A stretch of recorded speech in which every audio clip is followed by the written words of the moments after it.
уважаемые гости, уважаемые представители средств массовой информации, спасибо вам за долгое терпение.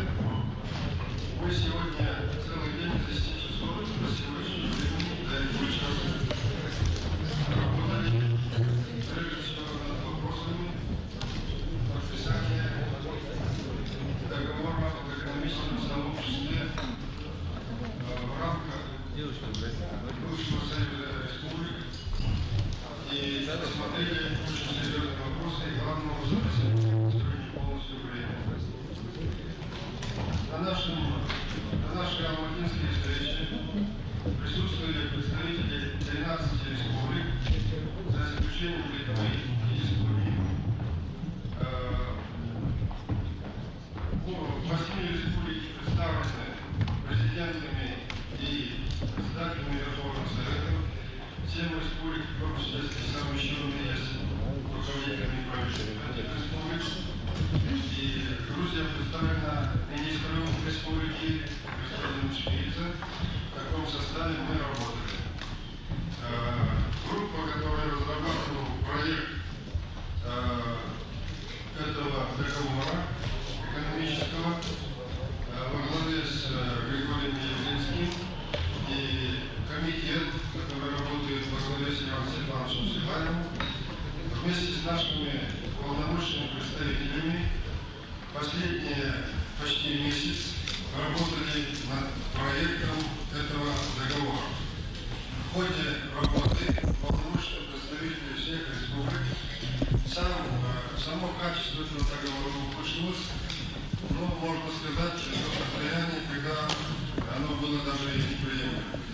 Поэтому в ходе сегодняшнего нашего продуктивного обсуждения, за что я благодарен каждому из руководителей суверенных государств, которые прибыли по нашему приглашению любезно сюда, в основном для того, чтобы завтра принять участие на космодроме Байконур при наших торжественном таком часе, когда впервые с этого космодрома, который работает с казахской земли, уже более 30 лет полетит первый представитель нашей республики, казах Паттарам Бакиров, и все главы делегации завтра будут участвовать на пуске ракеты. Но мы использовали эту встречу для того, чтобы в этот поворотный момент для судьбы всей страны, всех республик попытаться найти общие подходы, особенно в вопросах экономики, потому что это жизнь и судьба людей. Дальнейшее ухудшение экономики, входя в тяжелую зиму, допустить нельзя было, нам надо было ускорить наш экономический договор. По 8 крупнейшим вопросам, по которым не пришли к единому мнению авторы проекта и наши представители, мы нашли сегодня полное согласие. Затем мы прошли по всем статьям этого договора, их всего 58 статей. Есть замечания отдельных республик по некоторым вопросам, но в основном договорились, что весь проект, который мы сегодня еще раз прошли по всем статьям, обсудили и дали свои замечания, завизируют или парафируют главы 10 республик из 13, которые здесь присутствуют. 12 республик, главы правительства 12 республик завизируют, парафируют этот документ, и с тем, чтобы потом главы суверенных государств уже подписали этот документ в том месте, где мы договоримся. Следующее. Все присутствующие главы республик подписали мы единое коммюнике, которое будет опубликовано в печати, где мы высказали о наших общих подходах к проблеме сегодняшнего дня. Это проблемы прав человека, это проблемы межнациональных отношений, это проблемы экономики, консолидации нашего общества, движения к рынку и так далее. Вы это прочитаете. И следующий документ, который мы сегодня приняли, это заявление. Теперь уже было 5 республик, теперь уже 8 республик о том, что мы высказываемся решительно после рассмотрения проекта договора о экономическом сообществе, не позднее 15 октября подписываем этот договор 8 республик решительно. Для остальных двери остаются открытыми, к этому времени есть возможность обсудить, согласовать в парламентах и у себя в республике, и к этому сроку подойти тоже к подписанию этого договора. Если мои уважаемые коллеги меня поддержат, я считаю, что мы успешно провели сегодняшний день. Я лично, как принимающая сторона, очень доволен той проведенной работой сегодня и, конечно, персонально каждым из наших казахстанских сегодняшних гостей. Благодарю вас за внимание. Теперь вам дается 20 минут на вопросы. К любому из нас. Россия, Украина, Белоруссия, Казахстан, Киргизия, Таджикистан, Туркмения. Узбекистан не назвал. А? Узбекистан сказал. Киргизия, да? Киргизстан. Пожалуйста.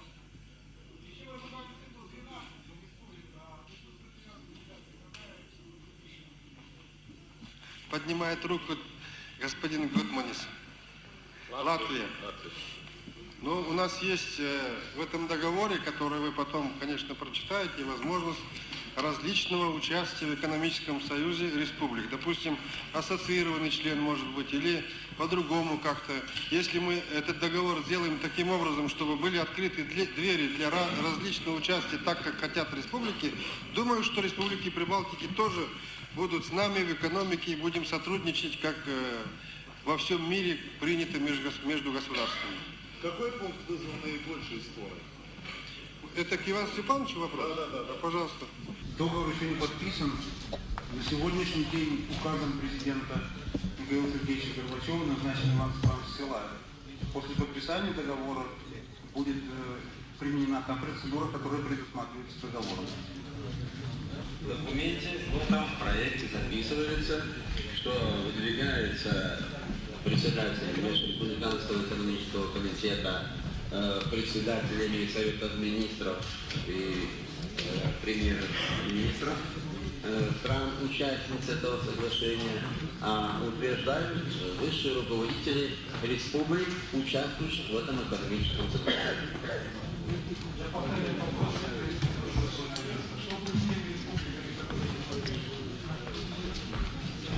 Ну, во-первых, вы, очевидно, не говорите о 3 прибалтийских. Там, вот в частности, по господину Гудманису, он сам ответит, они имеют право, это позволяет это проект соглашения, участвовать в виде наблюдателей, в виде ассоциированных членов.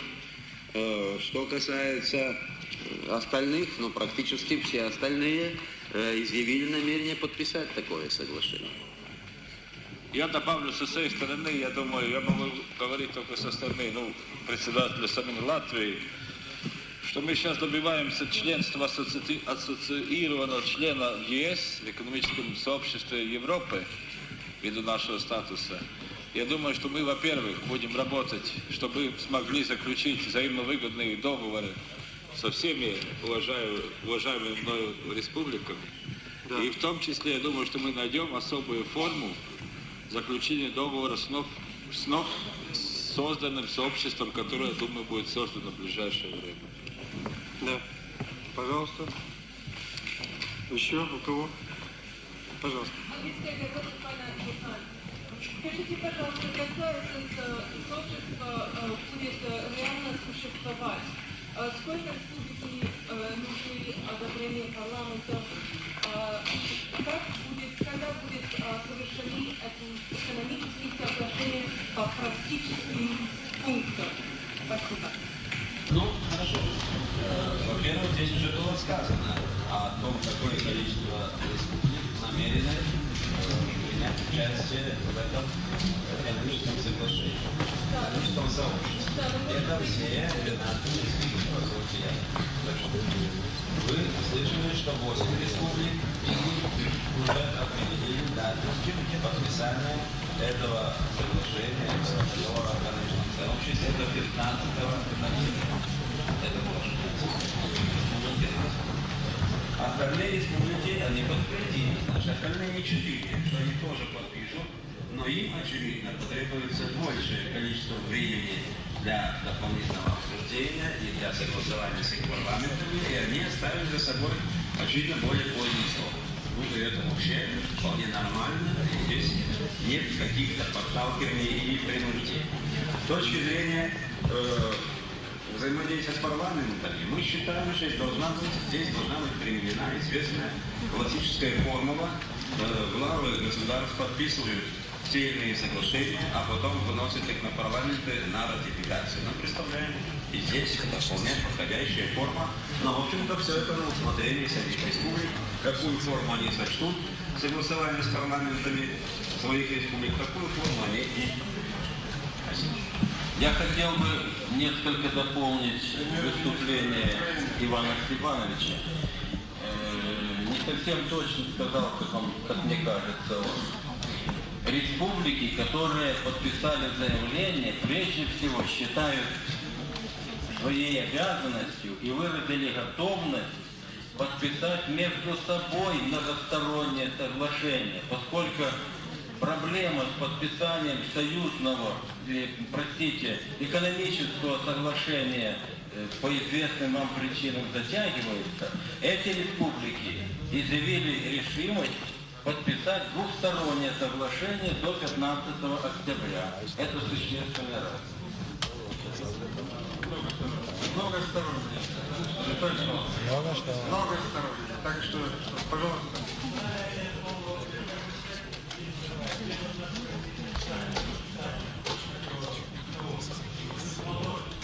Самое главное, что мы здесь, в принципе, сейчас договорились. Это и есть главное радостное событие. Теперь, где будет окончательно это подписываться, не имеет, я считаю, принципиального значения. Может быть, в Ташкенте, если Ислам Абдуганич пригласит. Я бы с удовольствием. Пожалуйста. Мне будет это предложено, я с удовольствием приму всех желающих на это. Я вам могу дополнительно сказать вот о чем. Например, есть республики, сегодня я разговаривал с Борисом Николаевичем Ельциным, Россия, Казахстан, Белоруссия уже сегодня готовы были подписать документ, который сегодня согласован. Это было бы началом образования уже экономического этого сообщества. Так что это тоже имейте в виду. Если не получится опять затягивание дальше, то можно пойти по такому пути, потому что дальше тянуть некуда.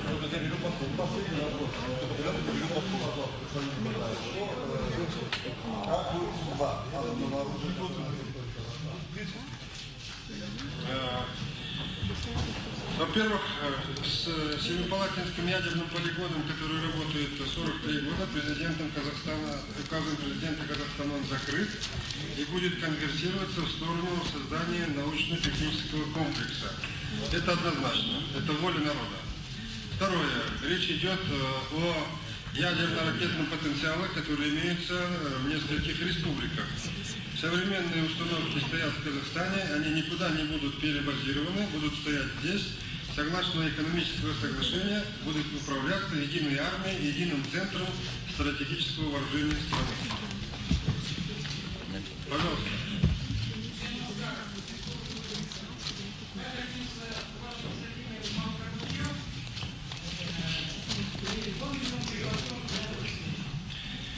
Я ваш вопрос адресую Михаилу Сергеевичу Горбачеву, пожалуйста, задайте ему. Он сюда не приглашался, он был приглашен на завтра на Пушкахе, на Байконур. Спросите его, пожалуйста.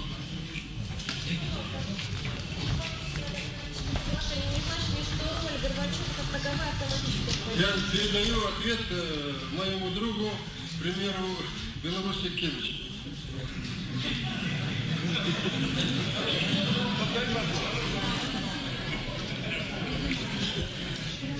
Я могу передать это тоже моему другу Портнику.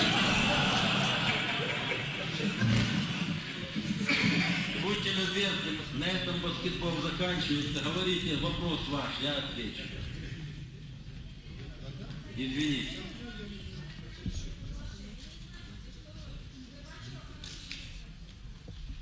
Нет, конечно же. Ведь речь идет не о роли Горбачева. Речь идет о поисках новых путей хозяйственных взаимосвязи. Речь идет о двусторонних межреспубликанских соглашениях, начало которым было положено еще в прошлом году. И именно это позволило нам худо-бедно как-то концы с концами свести. Хотя мы начали эту работу в прошлом году с большим опозданием. Я уверен, что на новом витке окажутся наши соглашения, и наша работа от этого только выйдет. Я думаю, Виталий Павлович, Евгений Федорович, он близко к Кремлю находится, российский представитель, он должен тоже на этот вопрос ответить. Сабуров, заместитель премьер-министра России. Но я думаю, что такой баскетбол долго продолжался, но все-таки ответ на вопрос, наверное, получим. Действительно, роль меняется Горбачева, но какого-то устранения совершенно нет. И я думаю, что вполне он на своем посту еще будет очень хорош для нашей Родины. Я не могу, наверное, не вмешаться в разговор. Вчера перед отъездом сюда мы встречались и вот Григорий Явницкий, Евгений Савчевым с Горбачевым. Мы говорили, что нам всегда надо поехать, использовать вот эту встречу и в программе обсуждения этого проекта соглашения Государственный совет поручил к нашему комитету межреспубликанскому вместе с премьерами и председателями Совета министров всех республик поработать после экспертов и подготовить этот документ для внесения его уже на Госсовет. Такова технология была определена еще первым заседанием Госсовета СССР. Собственно, он бы мог и приехать, если бы мы были уверены в том, что мы достигнем таких очень интересных и неожиданных, я бы даже сказал, договоренностей, которые на самом деле здесь имеют место. Мы этого не ожидали. Мы считали, что нам еще понадобится очень много времени, чтобы вот эти 8, 9, 10 пунктов еще раз к ним возвращаться. И то, что все и главы, и председатели правительств проявили здесь настойчивость и взаимное понимание, это, в общем, в какой-то степени очень впечатляет. И именно поэтому, что мы не очень были уверены, что будет достигнут такой результат, собственно, и было признано, что президенту на этой стадии, на эту операцию, на этот процесс, очевидно, ехать не следовало бы. А в целом, если уж говорить о нем, он президент страны, он председатель Государственного совета СССР. А в нашем этом соглашении, который будет подписан, определено, что высший орган по отношению вот этой экономической деятельности, Верховный Совет, а даже дальше президент и Госсовет. И исполнительно-распорядительный орган по реализации основных положений этого экономического соглашения, это уже Межреспубликанский экономический комитет. Господин Снегур, президент Молдовы. Да, я бы хотел добавить одно такое мое личное суждение. Михаил Сергеевич, это мое мнение и до сегодняшней встречи, но особенно вот в контексте того, что сказал Иван Степанович, когда мы пришли к такому консенсусу по экономическому соглашению, я думаю, что Михаил Сергеевич во многом бы выиграл, и роль его тоже выиграла бы, если бы он поступил бы так же, как по отношению к республикам Прибалтики, в отношении признания со стороны Госсовета и лично Михаила Сергеевича независимости республик, которые провозгласили эту независимость. Пожалуйста. Я хотел бы немножечко опротестовать то, что сказал Иван Степанович Силаев. В этом экономическом соглашении нет роли Государственного Совета и нет роли президента. Это там не оговорено. В противном случае, я не знаю, от Украины мы бы заявили протест по поводу такой формы соглашения. То есть там есть специфические органы экономические, которые устанавливаются решением высшего органа этого экономического содружества, собранием, условно говоря, премьер-министров. И только этот орган решает все. Значит, я тоже, в свою очередь, с вами не могу согласиться, потому что есть конституционный орган съезд, который принял изменение Конституции, принял постановление съезда народных депутатов, где роль президента страны и Госсовета четко, конституционно, законодательно определена. Поэтому не надо это дело передергивать. Никто здесь, так сказать, в скрытом положении от руководства страны не проводит эту встречу. Он знает, что здесь будет происходить. Но другой вопрос, что мы впервые сами республики собрались и сегодня доверительно, глядя в глаза друг другу, говорили о вещах совершенно необходимых для нас, для всех. Вот это факт, может быть, и важный. Пожалуйста, Григорий Алексеевич. И я хотел бы остановиться здесь на 3 моментах. Во-первых, на данном этапе этой проблемы, вот сразу после путча, президент Горбачев все это время очень горячо поддерживал идею подписания такого договора. Вы знаете, что он не раз высказывался, что это первостепенное дело, подготовка экономического договора, что он будет подписан в первую очередь.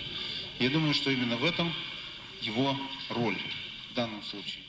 Кроме того, этот договор докладывался на Госсовете, и там тоже им поддерживался и так далее. Президент Ельцин поддерживает такой договор уже год. Этот договор был составной частью программы, которую в сентябре прошлого года одобрил российский парламент. Сегодня, мне кажется, произошло замечательное событие. Вряд ли кто мог в стране предположить, что 12 республик из 13 собравшихся в присутствии президентов почти всех республик на уровне глав правительств этих республик согласятся парафировать этот договор. Это событие очень необычное. И я думаю, что этот Алма-Атинский договор при всех условиях теперь уже войдет в историю. Спасибо. Это есть? Подождите, пожалуйста. Сейчас. Мы имеем в виду ввести в традицию заседание глав правительств. Это будет орган высший по отношению к Межреспубликанскому комитету по определенной системе и обязательно по договоренности с тем или иным председателем или премьером в столице республики, члена этого экономического сообщества. Так, пожалуйста, еще, пожалуйста. Представьтесь, пожалуйста.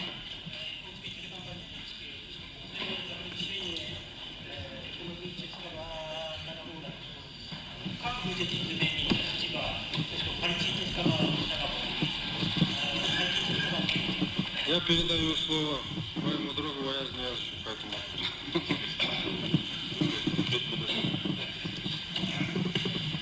Я считаю, что главной проблемой сегодня является обеспечение экономического взаимодействия, которое лежит в основе любой политики. Сегодня мы находимся в кризисном состоянии, и более важной задачи нет. Если мы сумеем выйти из этого кризиса, дальше будут рассматривать все остальные вопросы. Спасибо. Пожалуйста. Скажите, пожалуйста, считаете ли вы реальным или возможным после принятия такого серьезного экономического договора, что это внесет какие-то коррективы в взаимоотношения, в этику, в норму поведения на уровне глав правительств, на этику межличностных отношений, а главное на этику межнациональных отношений? Я вас понимаю. Недавно побывал в ваших краях и чувствую подтекст этого вопроса. Как раз отсутствие экономического хотя бы договора, сообщества, в котором мы берем определенные обязательства друг перед другом за выполнение этого договора и будем отвечать, создает основу для того, чтобы не разгорелась у нас никакая, ни малая, ни большая война, вывести страну, хотя, может быть, с потерями, тяжестями в экономике, но без крови из этого глубочайшего кризиса.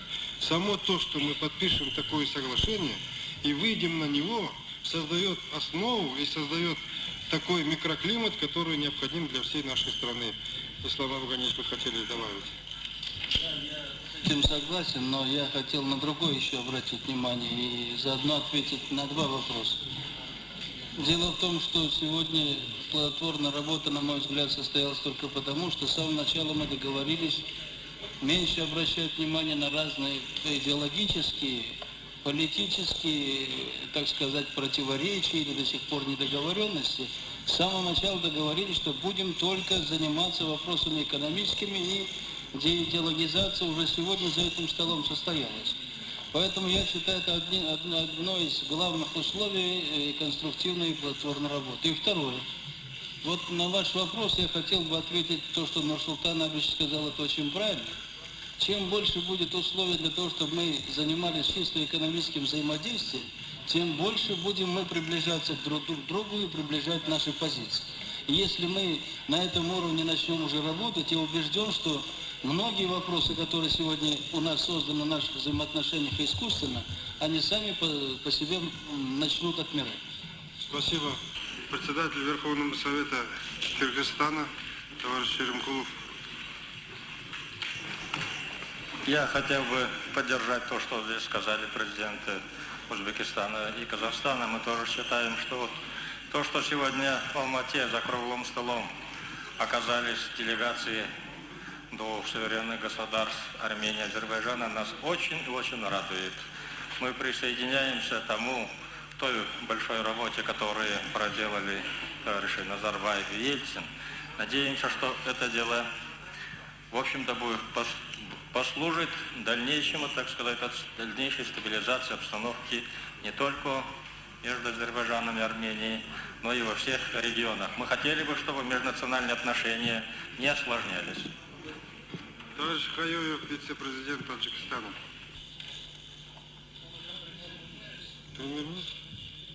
Здесь ответили на этот вопрос. Ну, я считаю, что главной основой любой политики это составляет экономика. Если мы решим эти вопросы, многие политические вопросы и межнациональные отношения, которые сложились сейчас у нас в стране, в том числе и у нас, они сами по себе намного будут решены. Спасибо. Спасибо. Последний вопрос.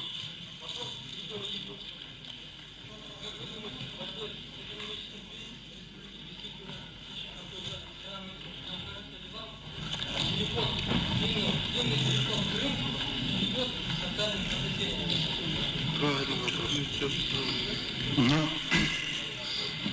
во-первых, я хочу сказать, что в сложившейся ситуации тот путь, который сегодня определили республики, если он будет реализован, то я глубоко убежден, что это самый короткий как раз путь. Все, что делалось до сих пор, это действительно длинный, очень длинный путь. Сегодня впервые на таком уровне и в таком кругу обсуждалась исключительно профессиональная сторона дела, и это тоже очень знаменательно. И большая часть моих коллег, которые со мной делали этот договор, проект договора, присутствуют здесь, я с ними переговорил. С профессиональной точки зрения достигнут очень большой прогресс. Очень большой прогресс. И я думаю, что любые эксперты заявили бы, что в профессиональном отношении это огромное продвижение вперед.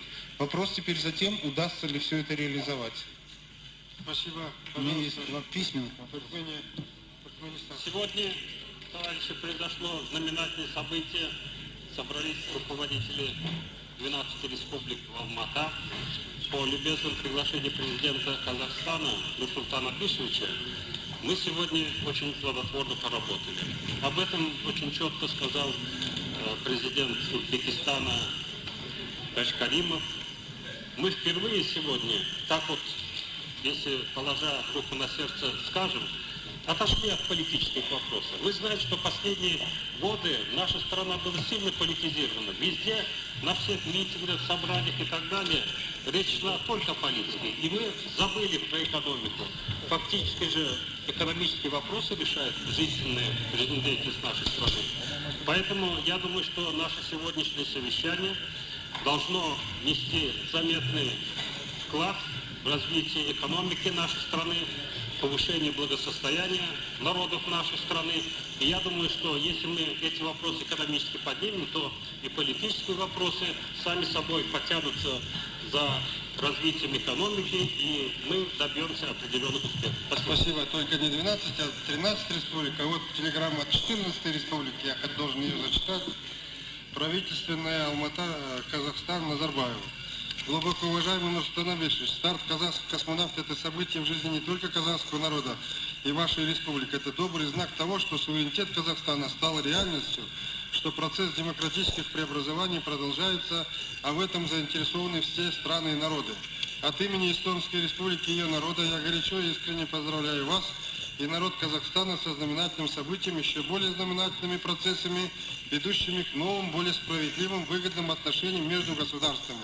Эстонская республика готова к всестороннему равноправному, взаимовыгодному сотрудничеству с Казахстаном. Примите уверение в совершеннейшем к вам почтении председатель Верховного Совета Эстонской Республики Арнольд Рюйтель. Большое спасибо всем вам за внимание к нам. Всего доброго. Сегодня очень много говорилось об экономическом соглашении. Был вопрос о том, когда будет политическое соглашение. Все-таки четко, конкретно на него никто не ответил. Как вы считаете, когда же это следует ожидать? Вы помните, что мы 20 августа четко подходили к подписанию того Новогоревского соглашения. Считали, что наши полномочные представители отработали, и соглашение было готово, все рухнуло. И после путчевский период состояние общества совершенно другое, и отношение другое. Поэтому мы, реально оценивая происшедшие события, приходим к выводу, что прежде всего для народа сегодня нужно восстановление экономических связей, для того, чтобы не допустить падения экономики, а значит падение жизненного уровня людей. Поэтому договор об экономическом сообществе, который имеет жесткие, между прочим, правила, которые нам придется выполнять между собой. То есть это образуется такое сообщество крепкое, которое будет иметь единую политику в денежных обращениях, допустим, в налоговой системе, на внешний мир выходить согласованно. То есть координирующие органы возникают. Это главное. Вот надо нам создать и начинать жить в этом экономическом сообществе, и на этой базисе надо начинать думать о политическом союзе. Потому что экономика в данном случае имеет преимущество перед политикой. Реально оценивая происшедшие события, приходим к выводу, что прежде всего для народа сегодня нужно восстановление экономических связей, для того, чтобы не допустить падения экономики, а значит падение жизненного уровня людей. Поэтому договор об экономическом сообществе, который имеет жесткие, между прочим, правила, которые нам придется выполнять между собой. То есть это образуется такое сообщество крепкое, которое будет иметь единую политику в денежных обращениях, допустим, в налоговой системе, на внешний мир выходить согласованно. То есть координирующие органы возникают. Это главное. Вот надо нам создать и начинать жить в этом экономическом сообществе, и на этой базисе надо начинать думать о политическом союзе. Потому что экономика в данном случае имеет преимущество перед политикой. В конечном итоге это базис сегодня в условиях народно-демократической революции. Единственный путь сохранить демократические завоевания – это обеспечить высокие темпы развития экономического потенциала, то есть обеспечить достойный уровень жизни людей. Анатолий Павлович, вы оговорились или нет, когда говорили о двухстороннем соглашении, вас поправляли, вот Нурсултан Абишевич, многостороннем. Все-таки ваши точки, уточните, пожалуйста, вы говорили о двустороннем или многостороннем? Тут нет ошибки. Дело в том, что двухсторонние отношения – это можно рассматривать как элемент многостороннего соглашения. В данном случае могут быть вариации, то есть Украина может выйти напрямую с Казахстаном, заключить соглашение. В то же время можно по каким-то... Это уже есть такое соглашение.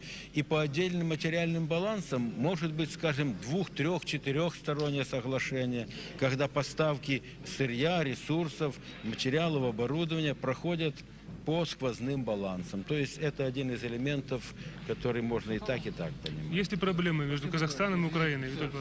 Проблемы есть, но они решаются. Ислам ака, қазақ телевизиясы. Бүгінгі форумға өзіңіздің ойыңызды, тұжырымыңызды бізге анықтап айтып берсеңіз.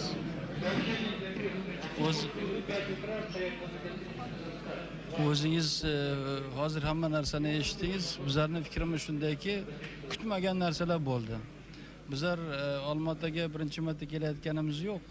Qozoq do'stlarimizni, qarindoshlarimizni ko'p ko'rib kelamiz, lekin har doim bu Qozog'istonga kelganda albatta bir yangilik bo'ladi. Xayrli ishlar, o'zbek tilida shunaqa bir nuqta bor. Men aytmoqchimanki, doim o'zbeklar, qozoqlar bir joyda to'planganda albatta bir yaxshi natijalarga erishyapti. Shuning uchun agarki bugungi voqeani hisobga olsak, Nursulton Abishev bilan uchrashish, do'stlarimiz bilan uchrashish va shu fursatdan foydalanib butun mamlakatning vakillari bilan uchrashish bizlar uchun qandaydir bir katta yangilik bo'ldi. Bizlar uchun iqtisod yo'lida yangi qadam bo'ldi. Shu nuqtai nazardan men yana bir marta Nazarboyevni, mana do'stim Nursultonni tabriklab, qozoq xalqiga baxt saodat tilamoqchiman. Kelajakda albatta ishonamanki, qozoq xalqi porloq hayotga albatta yetib boradi. Sizning de iyilik жұмысыңызға biz sәттілік тілейміз. Rahmat.